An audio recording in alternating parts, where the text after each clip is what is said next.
महाराष्ट्र में गौहत्या बंदी कानून को सख्ती से लागू करने की मांग उठी है। भाजपा विधायक प्रवीण दटके ने विधानसभा में यह मुद्दा उठाते हुए कहा कि नागपुर में गौहत्या और अवैध गौमांस तस्करी की घटनाएं लगातार बढ़ती जा रही है। नागपुर में गौहत्या और अवैध गौमांस तस्करी के बढ़ते मामले को लेकर भाजपा विधायक प्रवीण दटके ने विधानसभा में सरकार को घेरा।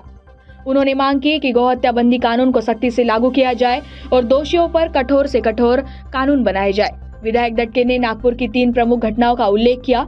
8 फरवरी को 15 गौमाताओं को जिंदा जलाने की घटना, 22 फरवरी को 15 बोरियों में गौमाता बरामदगी और 4 मार्च को 20 गौमाताओं के अवशेष मिलने का मामला उन्होंने बताया।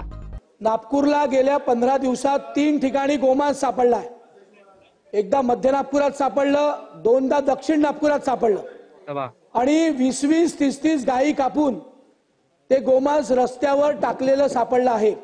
माझी आपल्या मार्फत अशा वारंवार घटना घडतायत। याच आठवड्यामध्ये आशीर्वाद नगर, दिघोरी, नंतर तिकडे भारत माता चौक अशा मोठ्या प्रमाणात गोमांस पकडण्यात आले आहे।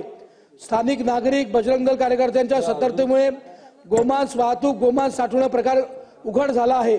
गोमांस विक्री व गायीची कत्तल हे दोन्ही प्रकार थांबवण्याकरता अधिक कठोर